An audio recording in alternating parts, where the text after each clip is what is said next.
again, many examples in front of me who showed me that. So while I started reading, I saw examples of an IS officer, MS Lakshmi Priya, in Assam in Bongaigaon, who through little initiatives that she had started, Project Sampurna in Assam, tackling the problem of malnutrition. Or Aki Ravi Krishna in Telangana, who had begun this process of Gudi Cheruvu initiative, in which he managed to raise the water table by about 6 meters. So these were things with slight changes, and with the right will, they were able to bring about a huge change to the people around them. So people like these motivated me, and I thought to myself that this is probably one platform where I can best serve my country in a way. So this was my idea. Towards the end of my graduation, latter half of my graduation, I decided that this is what I'm going to do. After my graduation, I started preparing for this examination. There were, again, as I said, many downs in this preparation as well. So 2 things that immediately come to my mind when I was asked is, so I gave my first attempt in 2020, which was last year. This was 2021, the attempt that I managed to succeed in. In that attempt, I cleared my preliminary examination. While I clearly remember that day also. It was around 11, 12 at night, quite late, and I was just going through my detailed application form to correct any minor errors that before submitting it finally. And I just realized that my medium for the mains examination, GS papers, the general studies papers, was Hindi. And I remember I kept staring at it for a really long time because I couldn't believe that it was Hindi. That, again, is an entirely different story, but we tried to go to UPSC many times and try to make that change again. There was some technical error due to which it had happened. I still don't know how it had happened. But the thing was that it had happened. There was nothing that could change it. And there were only two opportunities and 2 options available in front of me. Either I could forego my attempt and leave it and wait for the next mains and prepare for the next mains and next prelims, or I could do whatever I could in those 2 months and try to give the examination in Hindi. And I chose the latter. I think at that time, even for a second, I think it did not occur to me that I could somehow leave it. And I think I'm no one to preach, but I'd just like to say that anything that life gives you, I think it's always a good idea to take it for the positive. And it's often said that life is 20% what is given to you and 80% of what you make of it or what you see it as. So I probably saw it as another opportunity to learn Hindi better or learn my language better. So in those 2 months, so things like, it's easy to learn because I liked Hindi. Reading Hindi is my mother tongue, but learning it in a completely different way in terms of technical terms was a whole new challenge. So GDP became Sakal Gharelu Utpad, longitude and latitude became Akshansh, Deshantar, Ushna Katibandhiye, temperate, tropical. It was another challenge altogether, but it was also exciting. So I think it's how you look at it as well. That was the first this thing, and it's likely that you will fail also, or how you define failure is also another matter. So I missed the interview call by 1 mark, but I think I learned. But even that missing, I took it as a challenge because I was positive that if I can do it in Hindi and still miss it by 1 mark, if I do it in English, which I'm much more comfortable with, it's much more likely that I will succeed. So I took it as a motivating factor. So this was the first thing. The second time where I felt was a little downward curve in my preparation was this time's mains, where I was really sick and I had high fever. There was a lot of fatigue. So there was a point in time, two days before my optional papers, 2 days I couldn't study at all. I couldn't even pick up a book.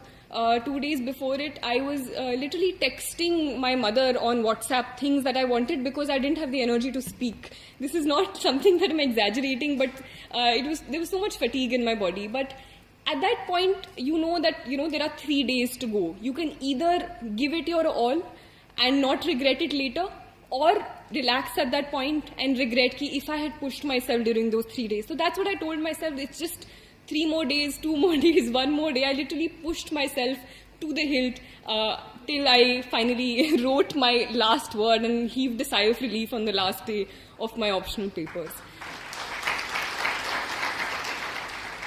So I was asked to talk about certain ups and downs in my journey. So this is what I'm going to, two things that came to my mind. And the only thing I can say is all of us have our own experiences. All of us make our own mistakes.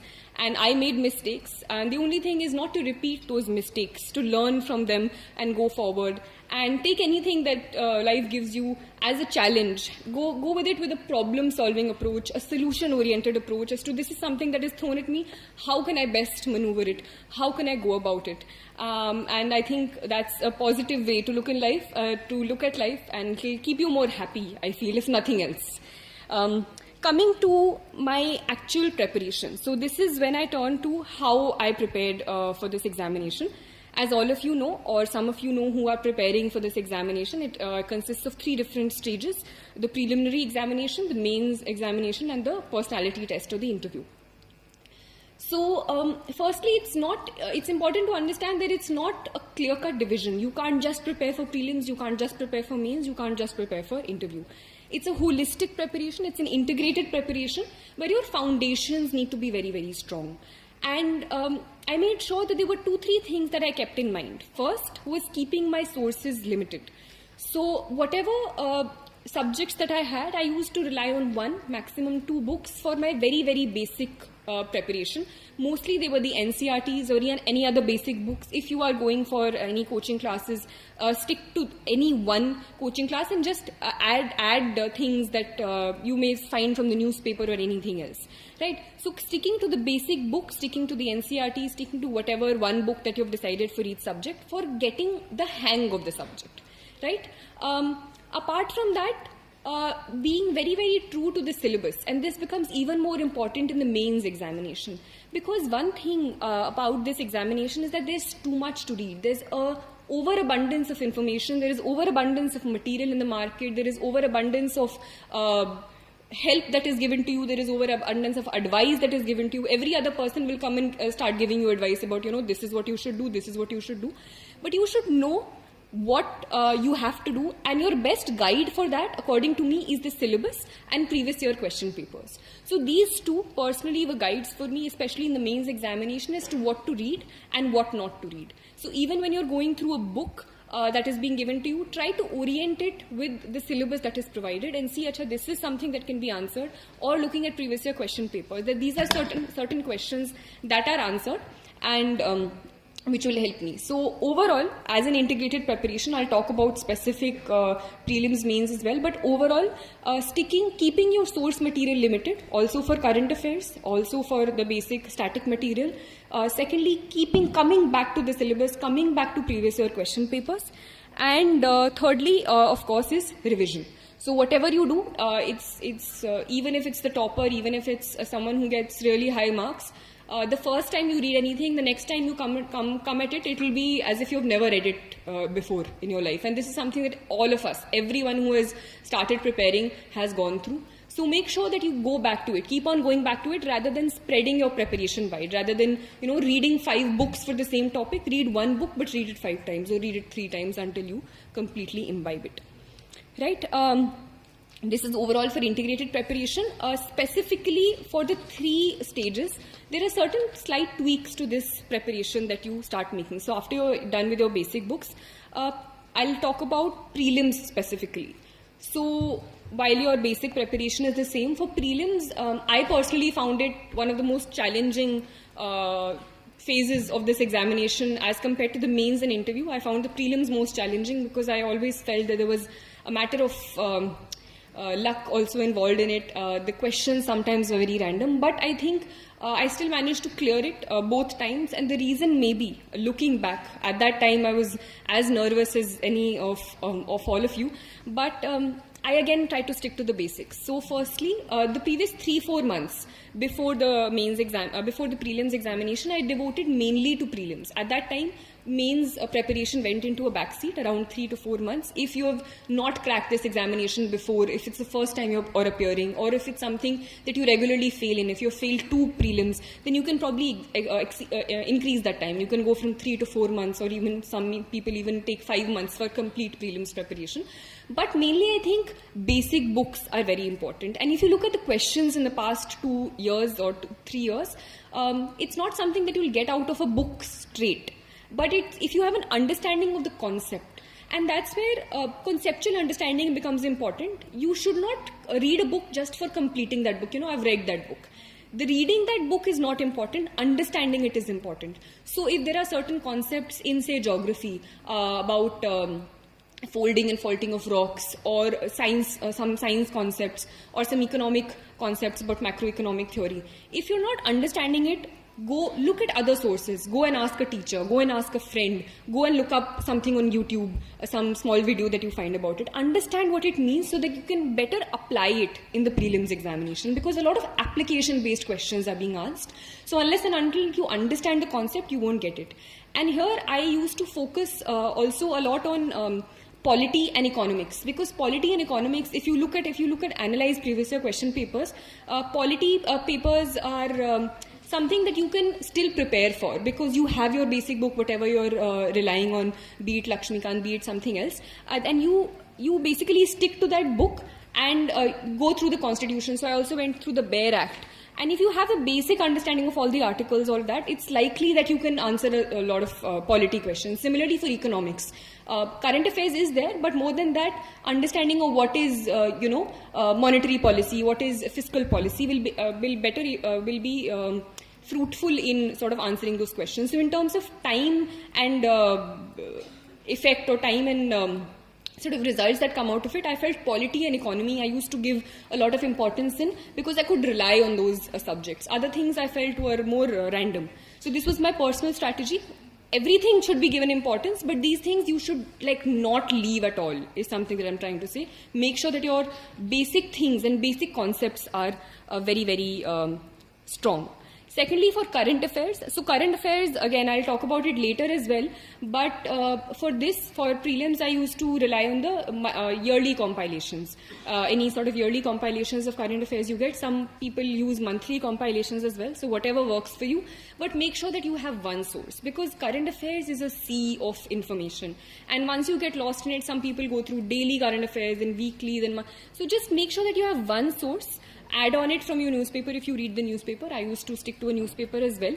But for the prelims, I mainly used to rely on the yearly compilations, go through it 2-3 times. And because sometimes people give in a lot of time, and because the nature of examination is changing, you don't get that reward out of it if you spend too much time going through 3 different magazines of current affairs. Thirdly, after your base concept is done, and even in between also, once you complete a subject, try to solve questions of it. And for that, you can enroll yourself in any test series or take any questions from the market that you get.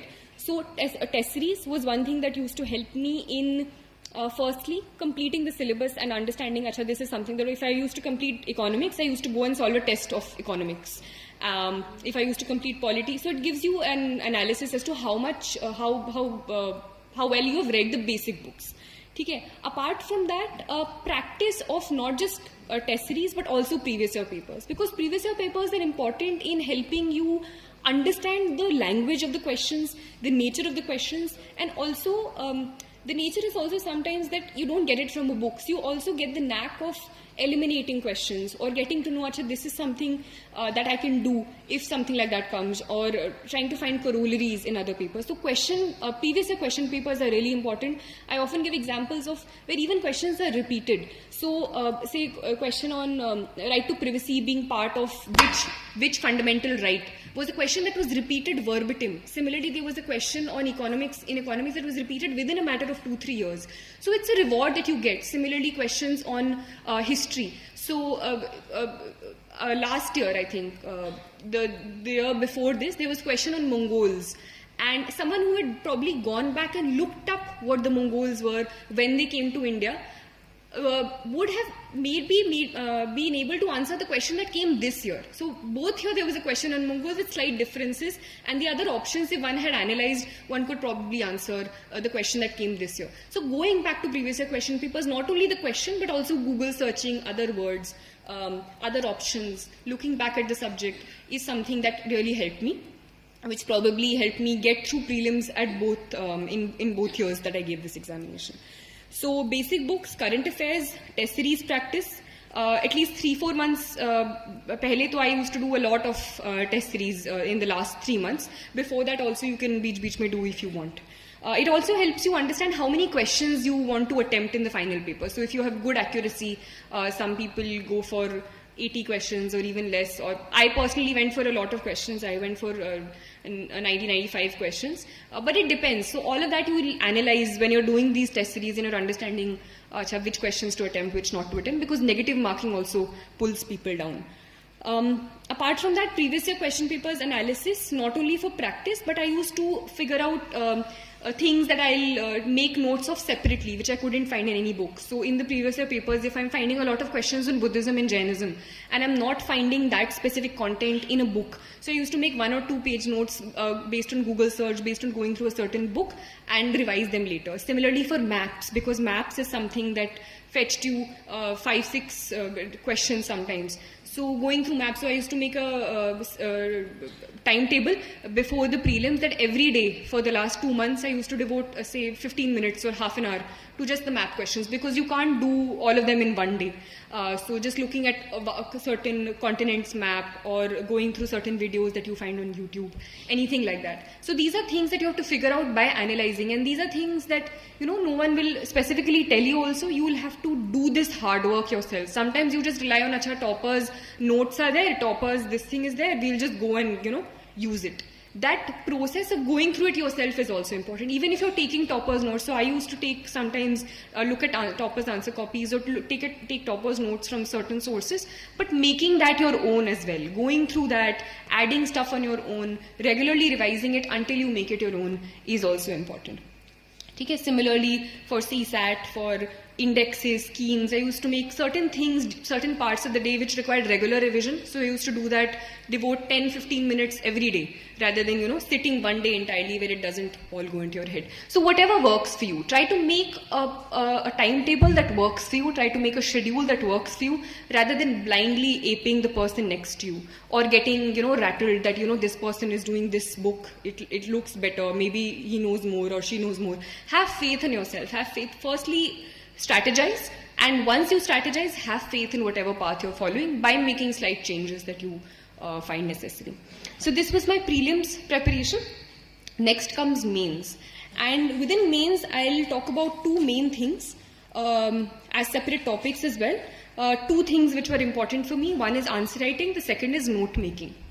So for answer writing, I think there are a lot of things that are important, and I managed to get decent marks in my GS papers and my optional as well. And I felt one reason for that was also, looking back again I can say, is answer writing. I used to practice answer writing, and not just practice it, but analyze how I've written those answers and build up on them later as well.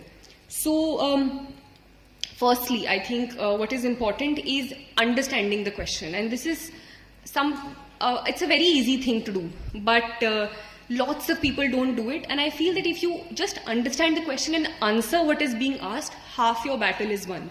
Because this is one of the challenges that I personally also faced in the early part of my preparation. And even in that time, when you're writing the examination in the mains hall, there are 2 challenges. One is content, you have to write good content. The other is time. The clock is constantly ticking on your head. So maintaining that balance becomes very important. Either you're writing really good answers, but you're leaving 5 questions at the end, which doesn't help because the competition is so much. Or you're completing it in the time limit, you're scribbling your way till the end, but the content is not good. So for managing that, only practice is the way, and not just practice, but correct practice. So firstly is understanding the question. There are certain keywords also used in the question: evaluate, analyze, this, that. And it's important not just to jump at the only word you know and start writing about it. It's important to understand why this question is being asked and cater to that as well. So say this time there was this question on evaluate the nature of bhakti literature and its contribution to Indian culture. So sometimes when you don't know enough about bhakti literature, you will just start writing about bhakti. You will start writing about Nanak, you will start writing about Chaitanya Mahaprabhu, this, that. And half your page is done, then you will write 1-2 points about bhakti literature or something. The important thing is, even if you don't know exactly what how, say, bhakti literature, what the nature is, its contribution is.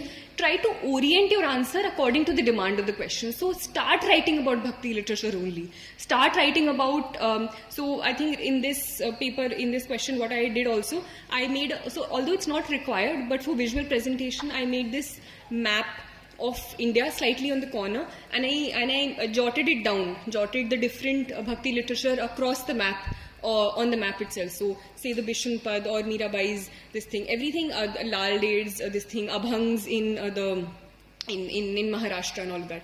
So even at a glance you could just see what those things were about. Then the nature of bhakti literature. So look at the keywords, and this is something that I used to do. I used to divide the question based on the questions and on the words that were used. So nature of bhakti literature, what is the nature? So say devotional, and then give an example. Try to give what you're saying and provide an example to it, so the examiner doesn't have to think too much. The examiner knows that, you know, this is what she means and this is how she's displaying it. So nature of bhakti devotional, then poetic. So you talk about certain poetry compositions, then something else. Then the second part of the question was its contribution to Indian culture. So the contribution you think about, and when you make these headings, even if you didn't know the answer yourself, you start making links in your head also. Achha, what can be the contribution of bhakti literature? It can possibly be to, bringing about this temple tradition, how these bhakti songs were sung in the temples, how that created the musical culture that probably developed out of it. So these are things that you won't read, but you can associate with things around you. And sath mein you're providing examples about, say, Shankaracharya, and these are things that will come because we have things that we've seen in our homes, we've seen somewhere else. So if you just stick to the wordings in the question, what is being asked in the question, rather than coming back to only what you've read in the books, you know, bhakti I read in that book, Nanak was written, Kabir was written, so I'll just write that. That won't fetch you marks. Understand what the question is, try to relate it with your environment around you, and try to answer those questions in that way. So firstly, most important, understanding what the question is. There were questions in GS3 this time which none of us knew. Like, there were half the questions were random questions, but I still managed to get, I think later I got to know decent marks there, because I tried to reorient what I knew according to the demand of the question, rather than just writing anything I knew or just leaving those papers blank. So understanding the question, answering only what the question is asking is important. Secondly, content. So this again was another example I wrote down. Analyze distinguishing features of the notion of equality in the constitutions of USA and India. So this was, I think, a 15-marker question, and there are not too many differences. But what sometimes people did was, they didn't know differences in equality, so they wrote differences in the constitutions of USA and India. But that's not what the question is asking. So try to answer what are the differences in equality. Even if you're not getting, try to reorient the question, the differences you know between the constitution in terms of equality. Try to shape what you know in terms of the demand of the question. So these are two examples that I remember. Secondly is content. So first is you understood the question, but if you don't have the content, how will you do it? So that content wala thing, you have to do the background work, and that is when I'll come to note making and all of that. In the examination hall, during those 3 hours, you don't have the time to think. You can't just sit around and think, acha, this, that. All of that you need to do before the examination, and your content, to a large extent, apart from on-the-spot thinking, needs to be prepared. For that, for example, GS2, which is polity and all, I had prepared lists, or in the sense topics and committees that I could quote. Say in railways, I will talk about the Anil Kakodkar committee. In something else, I'll talk about the second ARC and the recommendations that they've given. So you're not just writing random things, but you're adding to it. Once your basic, and this can only be done once your concepts are clear. If you're starting your preparation and you start doing this, it won't fetch you anything, because your basics are not clear yet. But once your basic content is done, to make it better. So my aim was in answer writing this year to make my answer better from the person before and after me. And how could I do it? By adding content to it. So say committees in GS2, then GS4 is ethics. So I used to look at the newspaper, keep picking up examples and quotes and keep writing them down, keep using them in my papers. So GS4, there were committees. Then GS3, so for economics, some data that I found in the newspaper, or say recently a national health survey has come. So if a question on population, I think this time was asked. So talk about the data in that national health survey. Talk about, say, the sex ratio, how it has changed. So it adds a certain value, and you feel that you know what you're talking about, rather than just, saying things in the air. It adds some heft to your answers. So content is something that you can work on before you're writing the paper, specifically for different papers, different things you can do. Thirdly, even if you have content, even if you have understood the question, a challenge comes in putting it on paper. And I had a humanities background. I had the habit of writing really long answers. I wrote 8 pages answers in my graduation papers, where you had to write four questions in like 2 hours or 3 hours. So changing that to the demand of this paper was definitely tough, but I managed to do that. I had started with a very different writing style. I ended with a very different writing style. So that is something that all of you can do. So I used to write in paragraphs. I used to write really long introductions, but I tried to press a lot of information later on in points. So before I was writing the paper, I used to think that this is a problem, this is an issue that happened with me last time. I used to do this. So this time I'll try to do at least this. I'll try to at least make the introduction only 2 lines or 3 lines, or I'll try to introduce, if I could write only 3 points in my last paper because I was writing in paragraphs, I'll try to write at least 5 points this time. So these are things before I was writing, I used to tell myself and try to implement it. So maybe you won't write 5, maybe you'll write 4, but next time maybe you'll make that jump to a 5, next time you'll maybe make that jump to a 6. So these are things that you told yourself. In terms of structuring the answer, what I used to do was, I used to use subheadings. So things like I said initially, evaluate the nature of Bhakti literature, contribution. So I used to write a short introduction about the Bhakti tradition and some quote or something in Sanskrit I wrote, I think, in the first introduction for this thing about Bhakti literature. How about it coming from the root bhaj, or to incorporate or something, involve yourself in the divine. I wrote that introduction. Then I made a subheading about nature of Bhakti literature, and I started writing from here. So the nature of Bhakti literature I wrote here. Then the points I started writing, leaving a certain gap. So in terms of visual structuring, it becomes easy for the examiner to see and understand, even if your writing is not good. Some people have that problem. But if you have it clearly divided, so if right here you're writing the heading, then starting from here you start writing the points 1, 2 and 3. If you have an example, I used to write it further to this side and make a triangle. So I used to write example and make a triangle there. So when you're looking at a paper, the examiner could see, she has used 4 examples because there were 4 triangles that were drawn. So this structuring is something that you will get over a period of time. I also looked at other toppers' copies. I incorporated whatever I saw in it. So using subheadings, underlining, starting writing in points. So you need not write very long sentences. You can skip out the a and the sometimes. Not that the person shouldn't understand only what you're writing, but you can leave out certain things. You can just write the basic terms. So points is something that I used. Subheadings, underlining. In terms of visual structuring, I talked about spacing. So spacing was something that I used. Maps, which I talked about in the first paper. Similarly, for geography. And these are things that you can't do in the paper because you can't think that much. So practice the India maps, practice the world maps. That is something that I used to do. And say for geography, I had 2 pages. I just went through all the NCRTs, picked up all the diagrams that I could use and do them on 2 pages. Similarly for economics, I was just going through the monthly magazines or yearly magazines or any other source that I found and just drew the charts or flow charts that I could draw. So there was this chart on financial inclusion, and I knew that if a question on financial inclusion came by chance, I could draw it and it could add some sort of value to my answer. So these are things that you drew before, and then before the examination you just went through them.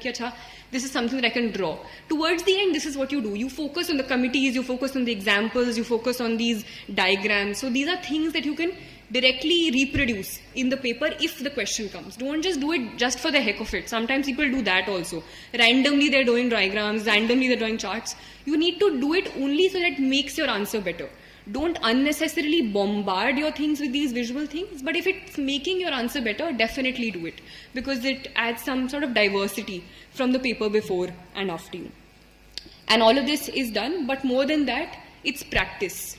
You can just do this one day and not do it later, and it will be of no effect at all. So this is something that you need to do on a regular basis. Every day when you're looking at the newspaper, you need to pick up examples. Every day when you're looking, every day when you're writing, you need to come back to the notes that you've made. That is important. So practicing, and more than practicing, analysis also. So sometimes what people do is they practice answer writing every day. They write 3 answers every day, 4 answers every day. I used to, apart from the test series, so the later test series that I joined, I also did practice within a group of friends, 3-4 friends we had. We used to practice previous year question papers and look at each other's answer copies and see, acha, your introduction is better. So this is, if this question comes, this introduction can be used, or this example is better, so I'll incorporate that there. So even if you're writing 3 questions, come back and analyze, acha, this is something that I could have added. This is something that was in my notes. So maybe if I could put it here, coming back to my notes. So that will take some time. It won't be ki, just wrote, closed your copy, next day wrote, closed your copy. That won't help at all. Practice plus analysis and using that analysis in the next time that you write your answers. So that is something that probably helped me in my answer writing process. So this was my answer writing specifically. Apart from that, for mains preparation, the basic books you would have already gone through 3 or 4 times. And yeah, this is something that I forgot to say, but for me personally, prelims I at least made sure that I had done 3 revisions in those 3 or 4 months before of the basic books that I had, or whatever thing that I was following, whether be it Spectrum for history or anything, or the NCERT for geography. I used to make at least 2-3 revisions. It depends on you, how much you've read that paper. If you're doing it for the first time, maybe more, maybe less, but just to make sure that it sticks in your head. So those revisions you've already done before. Here also, now you can go through whatever basic books that are required. So for mains, you need to stick more to the syllabus, I feel, rather than just sticking to a book, because book you have gone through, your concepts are clear, but orienting them to, and there are certain topics which you won't find in books, or you'll have to look, say for example, governance topics. If you find a book on governance or some notes on governance, coaching notes, that's well and good. If not, try to make small 1-page notes of it. Say, I used to make notes apart from that. So the second topic apart from answer writing is note making. For some people, note making does help. For some people, it doesn't. It depends on your way of studying. For me, it did help. So I'll talk about myself. I did not make notes of all the basic books. Some people do that. I did not. Sometimes, for example, for geography, if I'm going through it, there's certain data about, say, crops, their percentage in world crops and Indian crops. So I used to make a small chart towards the end of the chapter itself, and agar end mein revision karna hota tha, so I used to go through that. But mostly, I did not make notes of the basic books, because I thought they were well enough, they were like compact enough, and I used to just underline things that I thought were important when I was doing revision. But for certain topics in the syllabus, which I felt I could not find information elsewhere, if I thought there were certain current affair topics in the news, in the newspaper, which were going on for a really long time, say the farmer bills, if it's going on for a really long time, I'll make 1 or 2 pages notes out of it, so I can use it, say, in agriculture, or if I find, say, an article on fertilizer policy in the newspaper. So I used to not make notes of newspaper per se. Some people make copious everyday notes of the newspaper. I did not find that helpful, because at the end you have like a huge this thing of newspaper. It takes a lot of time in the day. So I did not find that helpful. Some people do. But I used to just pick up things that I found in the newspaper which were important according to the syllabus. So fertilizer policy, I know, can come in the agriculture part of GS3. So that awareness of the syllabus, that familiarity with the syllabus, you need to build over a period of time and make notes according to that. So that fertilizer thing that I made, then I used to leave some space on the side. So if I find anything else, I'll keep on adding that later. Similarly for, say, cybercrime or so cybercrime or something like that was in the syllabus clearly mentioned. So for that, I had made 1 or 2 pages notes. Any example that I found of, say, some attack that happened here, some red dot network attack happened there, or Estonia there was this cyber attack. Those things I used to keep on adding and then use them in my answers. So these things like enhance your answers a bit. Some other people are just writing whatever notes that they found or whatever book that they used.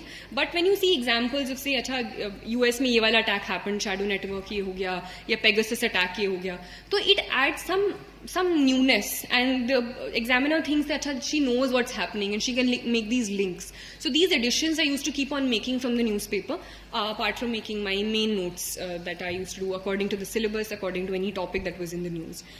Why is note making important according to me? And that is the way you should make those notes, because sometimes what people do is कि अच्छा notes बनाने हैं, किसी ने बोला है कि notes बनाने, it's important. So I'll make notes, and those notes don't serve any purpose, because it's more or less you're repeating and you're copying whatever was in the book. You just literally remove a few words and you write them in your own words. or you write them by removing a and the. So that doesn't help at all, because you should understand why you're making them. There's a purpose to the note making. So firstly, according to me, it's to pry out or take out the important stuff, or what is important. So you're removing what is not important and what is of most importance in using it. So the notes, the next time you make, like if it's 100 words, it should come down to at least 40 or 50. Otherwise, there's no point to making it, or even less if you can. The smaller they are, and if you can understand it. Understanding should also be there. It's not as if कि अगली बार आप पढ़ो आपको समझ नहीं आ रहा आपने क्या लिखा है because इतना छोटा कर दिया. But you should understand. It should be for yourself. So prying out the important information, collating important information. Because say if it's a topic in the syllabus, it's possible that you can find good information from two sources. So sometimes I used to make notes collating those two sources. Or if it's a topic in the syllabus, I used to do a Google search, find 4 or 5 sites and just take out important bits, important examples and make one information. So taking out important stuff, so reducing it. Secondly, collating information from a couple of sources, keep on adding to it. Some people used to make online notes, that you can also do. I used to find it more comfortable writing. So that was my personal preference. It's sometimes easier to make online notes because it can be easily edited. So that is also something you can do on Evernote or anything, or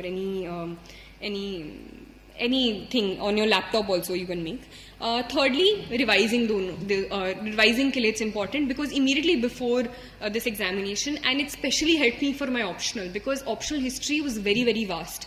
I could not possibly have gone through all the books before my examination, so I used to make notes. Those notes itself are also pretty big, because even after condensing, the syllabus was that vast, but it helps you for revision, because in the end you can only look at those notes, so it needs to be short. So for revision, for collation, and for highlighting important stuff and gradually reducing it. So sometimes people make notes 2 times.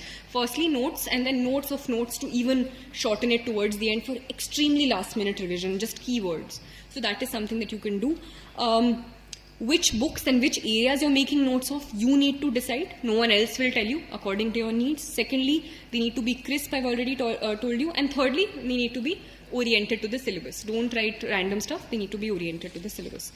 So these were 2 things which are, I thought, mainly important for mains. Thirdly, a thing which helped me, apart from mains, answer writing and note making, was looking at toppers' copies. Because apart from the whatever test series you'll enroll yourself in, whatever feedback you will give, that is also important. You'll incorporate the next time you write tests. But thirdly, toppers' copies help you in understanding what possibly got those people those marks. Right? So it's possible that you may not like one person's copies or another person's copies, but out of a group of 5 or 6 that you can, explore, there'll be 2 or 3 things that you can incorporate. And sometimes people don't understand what's going wrong.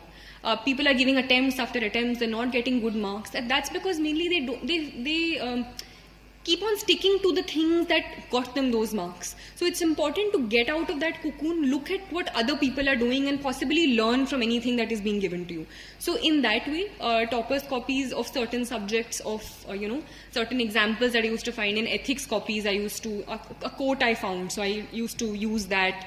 An example I found somewhere else, I used to use that. Structuring of answers, those things also, I think you can, they're all easily available. You can go through them and add to your answers in any way. Next, preparation for current affairs. So this is again a question that is regularly asked. How do you prepare for current affairs? There's too much to do. I personally relied mainly on the newspaper. So the newspaper was my companion throughout the entire preparation, and I personally felt it helped me a lot. Some people do not so rigorously rely on the paper, they use other avenues. But I personally relied on the newspaper. It helped me a lot for my mains preparation. It helped me, I think, in a subconscious way for my prelims preparation also, because there are concepts, things that you're constantly reading which go in the back of your head.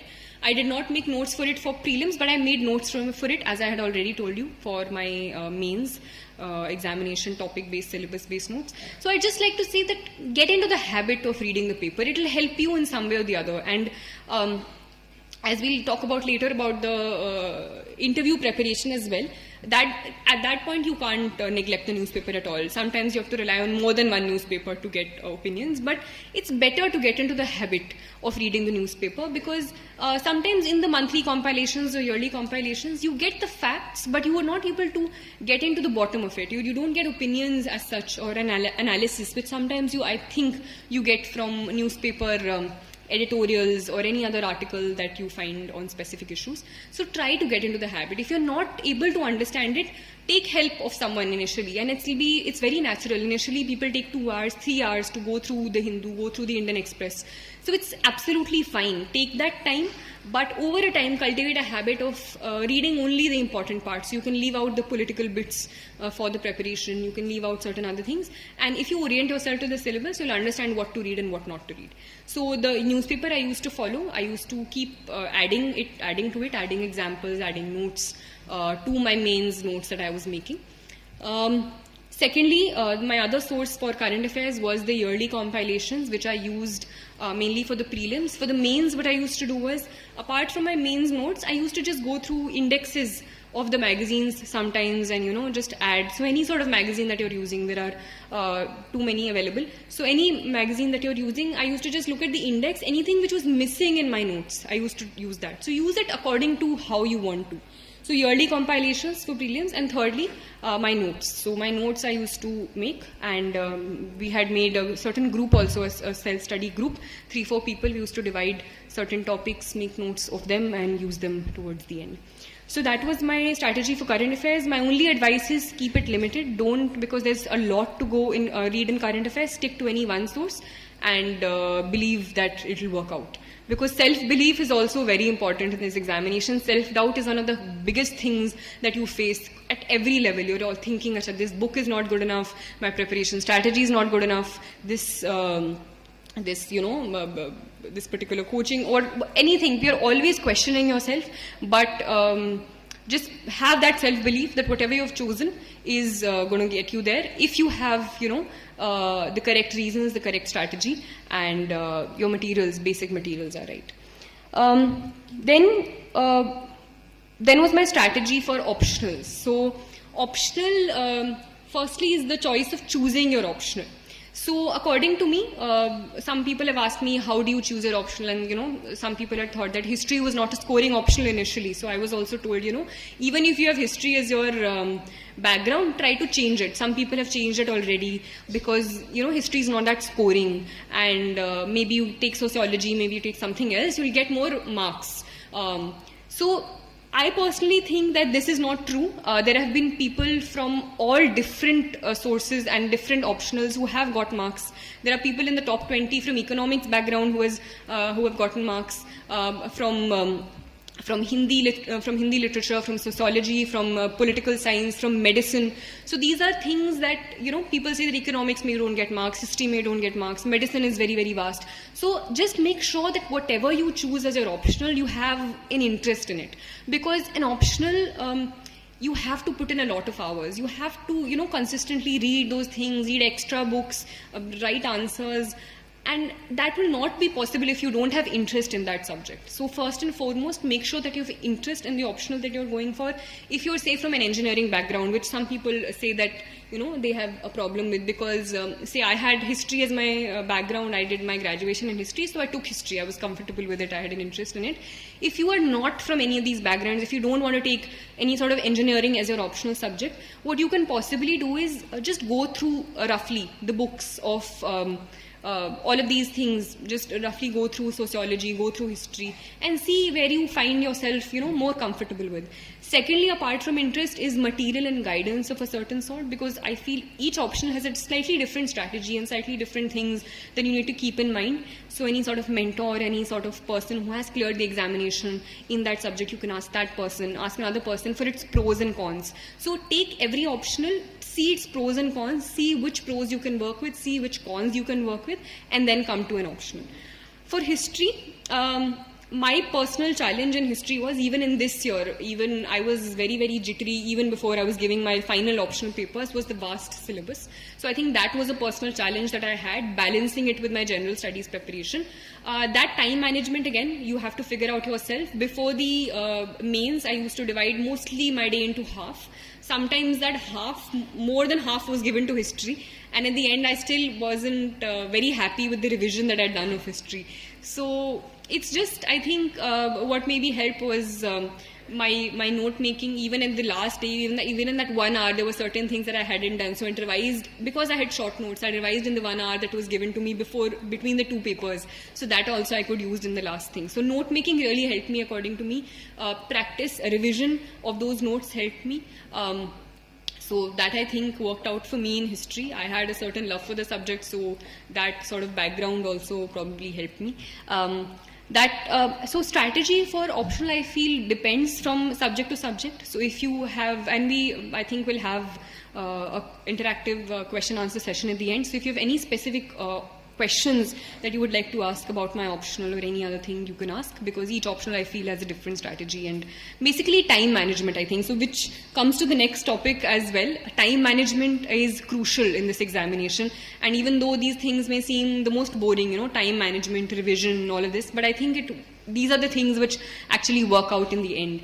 And that time management can be different for different people. Some people, can study for hours at a stretch and not get tired. Some people do need those regular breaks. But whatever it is, make sure that you're accountable to yourself. Make sure it's not external accountability. It's not, you don't have to be accountable to your parent who's saying, Acha, padhu. But make sure that, this is something, for personally what I used to do was, I did not have very clear-cut, timetables in the sense कि अच्छा इतने घंटे ये पढ़ूंगी, इतने घंटे ये पढ़ूंगी. Roughly timetables I did have, but morely it was in terms of कि अच्छा इस हफ्ते तक ये खत्म हो जाना चाहिए.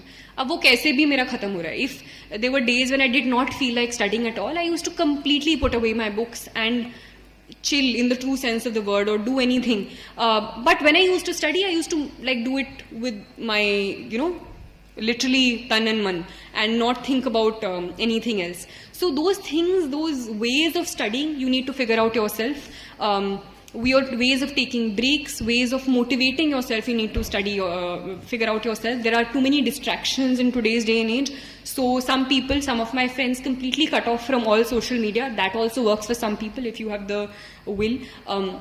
For others, for example me, I did not completely cut off from social media, but I did not use it, say, for long hours a day. I used to sometimes keep my phone away or use it very sparingly. So if you think that you cannot use your phone, so ask your friend to, say, keep it away for 3 hours or 4 hours, and tell yourself that if I complete this, I'll give myself, this break or this reward where I can use it, say, for whatever purpose, and then come back to it. So figure out ways where you can do this yourself, and whatever works for you. But make sure that there is an inner sense of accountability. You are the only one you are responsible to. You are the one who has chosen a certain goal for yourself, and it's your responsibility to complete it.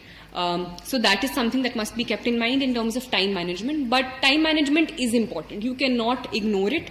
You need to know when to complete the syllabus, when you'll start preparing for your answer writing, when you'll start preparing for mains, when you'll start preparing for prelims. So 3-4 months before, I used to stop preparing for mains before my prelims examination.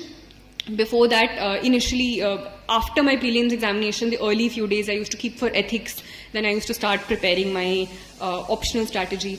So those things that I think you have to figure out yourself according to how you work and how well you can balance things. And revision again. Revision is important at all stages of the examination, be it prelims, be it mains.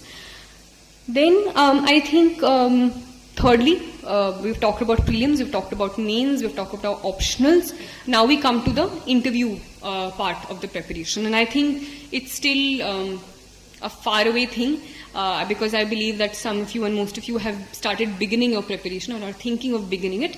But as I said, it's an integrated preparation. The only thing I think in terms of current affairs that becomes different for the interview is that you have to have opinions also of things. You can't just know the facts. You need to know causes, you need to know consequences, you need to sometimes defend what is happening. You can't just get away by reading monthly magazines. You need to read the newspaper. You can look at, so in terms of opinion formation, some things that I would suggest, some people have a problem talking or feel that, you know stuff, but you can't say it out loud in a group of people. Some people are shy. So those things you can start working on from now onwards also. You can start, taking part in group discussions, sitting with a group of friends, talking about any topic which is happening in the news, and seeing other people talk. So looking at, say, Rajya Sabha TV, there are certain discussions which happen, any sort of other discussions. I used to sometimes listen to Google podcasts. There are things, so there are lots of podcasts by certain newspapers. So Indian Express has this thing of 3 things by Indian Express. So any topic which is going on in the news, they talk about it in detail. So listening to these things, having those discussions with a group, so you get out of this inhibition of not wanting to speak. And don't be afraid of saying out the wrong things, because among friends, this is the only place you can, or among, say, teachers, this is the only place you can where you can correct yourself. So even if it's far away, these are things that you can start doing. It will even help you develop your personality in the long run. So start having these group discussions. If you think that you feel shy speaking, try to talk in front of a mirror. Some people are advised to do that if they are not comfortable doing that. So firstly, in terms of content, read newspapers, develop opinions on things, have discussions, look at videos, hear podcasts, try practicing these things, try practicing answering questions. Apart from that, the detailed application form that you get, that you fill towards the end. There are certain sections for hobbies, there are certain sections for things that you've done in school. So every single word you need to start, you need to prepare for. I think for that you can, think about it a little later, but I'm just informing you. Let's say you're from Odisha, so you'll have to prepare about the state, about, the sex ratio, the cultural importance of the state. All of those things you will have to prepare for. You might be asked questions about that. So the detailed application form. In terms of hobbies, some people are asked, how do you develop hobbies, or, can you make up hobbies? So I would suggest that don't make up hobbies only for the application form. Try to cultivate those hobbies from the beginning of the preparation, or just like, I think generally also, I think there's not only studying which is there to life. There are things that you should develop a personality of a certain sort, engage in whatever, be it a sport, be it any activity, be it any craft, singing, dancing, anything, so that I think it also gives you a break, because as much as I'm standing here and talking now, it's a very strenuous process. It's physically draining, it's mentally draining, and you need these an off time also in between. So cultivate a hobby from early on also. Even if you want, it'll help you in the interview. Think of it as that also. But generally also, I think it'll help you if you develop something apart from only studying. So those are things that you can keep in mind for the interview. As for the last time when you enter the interview hall, I think calmness of a certain sort is important. Self-confidence is important, and those things will cultivate when you gain the content, when you gain the knowledge, and when you start practicing and doing these things from early on. So apart from your knowledge, it's also a test of your character. It's a test of how calm you can be in stressful situations. So that, I think, is my advice for the interview. Apart from that, this was the academic part of it, the academic strategy, the do's, don'ts, how I went about my strategy, my content for all 3 stages of the examination. Apart from that, I think you need to understand and ask yourself why you're giving this examination. And setting a goal is important. So I believe that some of you are preparing. There are maybe some of you who have certain other goals in mind. So just make sure that you set your goal for yourself, whatever you want, and ask yourself why you're doing that. Because that is something which will sustain you throughout the preparation. And motivation is something that you have a dearth of at times. The results have come or something happens, everyone is pumped up. You think, I'm going to get a top 10 rank, I'm going to get a top 20 rank. 1 month goes away and that motivation goes down. So that motivation should be internal. You should know why you're doing it, because when there are those down times, when you're down in the dumps, when you're questioning yourself, you need to come back to why you started in the first place. So that, I think, is the first and foremost, most important thing, that inner motivation, why you're doing it. You need to be very, very clear.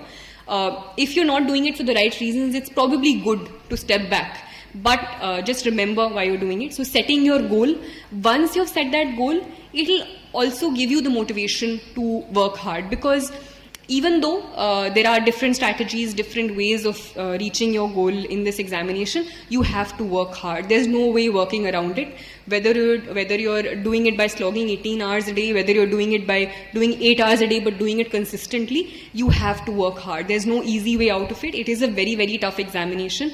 Let me not mince words. It's a very highly competitive space as well. So you have to work hard. But that motivation that you get by getting to know, the way that you can serve the country, or the avenues that will be available for you in terms of ways you can contribute to people around you, that is a big enough motivation to keep you at it for those long hours. So hard work is very, very important. However much you try to run away from it. Time management, revision, all of that I said. But also, hard work can also be in various ways. You can work hard at doing certain things and still not get the desired results because maybe you're not going with the right strategy. So apart from hard work, that hard work should also be in a certain direction, and that is where there is an importance of guidance, of mentorship of a certain sort, of knowing the direction where you're going. So make sure that however you work around that strategy, be it through mentorship in a coaching institute if you're choosing to do that, or a mentor that you have around you, or a person who's cleared the examination, or if there are other sources as well. Whatever it is, make sure that you are following the correct strategy, and that hard work is being put in a certain direction. Make sure it's not being spread out. As I said, keep your sources limited, keep your direction limited, so that you can more easily reach that goal.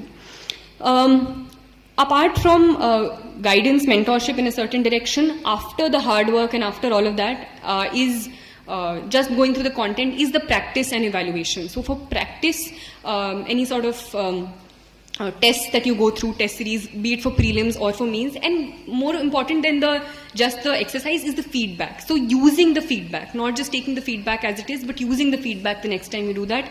Self-evaluation as well. So there is an external evaluation and self-evaluation in terms of how much you've improved in the past 1 month, things that you need to work on, things that you think are done, and focusing on the things that you have left out. So practice and evaluation. And things that are not talked about, apart from the academic part, is the emotional balance and emotional stability that you need to maintain. Because it's, however many times I repeat it, this motivation, these ups and downs, there'll be constant ups and downs during this preparation, and to deal with those downs, you need a certain emotional balance, you need a certain stability at that time, and these things are often not talked about, but the stress is also really, really too much. There is parental pressure, not even just parental pressure, there are people randomly from, distant relatives who've got to know you're preparing for this examination, and they ask, acha, uska kya hua, or uska. So there's random sort of stress as well, but you need to be accountable only to yourself. Right? And so coming back to yourself, so what I used to do when I used to be stressed at times, or I thought, so there are different things for different people. So whenever I used to feel stressed, I used to take really long walks in the park or any sort of nature thing that I wanted to do. I used to eat some of my foods, the nice foods that I liked, some of my favorite foods, I used to order them. Or I used to read a book, watch some of the movies that I liked. So getting, in the immediate sense, you can figure out your ways to de-stress. In the long term, I think you need a positive environment around you. So a positive group of friends sometimes helps to push you, even if you're coming down. So I was lucky in that sense. Thirdly, obviously, your parents are a great source of support. So for me, I was lucky enough in that regard as well, where that positive push was always being put. I was never made to feel that pressure of not performing or not doing well enough.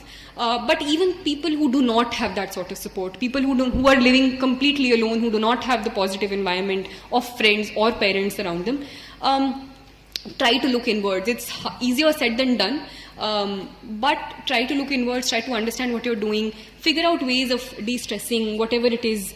Try to understand what your priorities are in life, how you can, try to achieve them. So those are things. And I think most importantly, I feel what gives you an inner sense of satisfaction is giving your 100%. And let's not mince words, the success rate in this examination is very less. So there are a lot of you and lots of people who give this examination who will not succeed in this examination.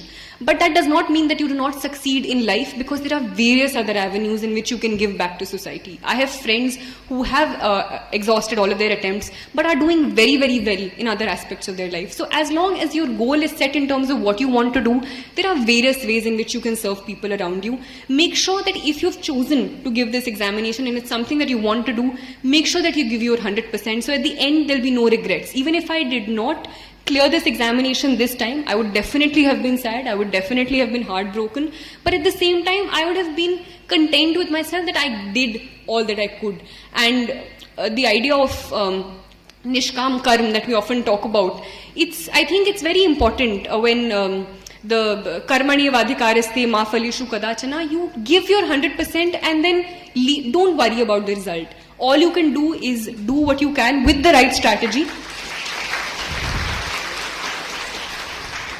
With the right strategy, with the right direction. Don't put your hard work randomly into the air, but with the correct guidance, with the correct strategy, give your 100% so that at the end you're not questioning yourself. You can't think कि अच्छा अगर मैं उस दिन ये कर लेता, अगर मैं शायद वहाँ नहीं जाती या फिर थोड़ी मेहनत और कर लेती. Those questions I think you should not have with yourself, and I'm sure that if you do that, there'll be various other ways and in various other walks of life also, apart from the civil services, that you can contribute to society, that you can, be kind to others, because I think kindness is something that gets you far in life. Be kind to yourself as well. Be kind to yourself, be kind to others. That's all I can say, and I'll just like to say all the very best for all your future endeavors. Thank you. Thank you.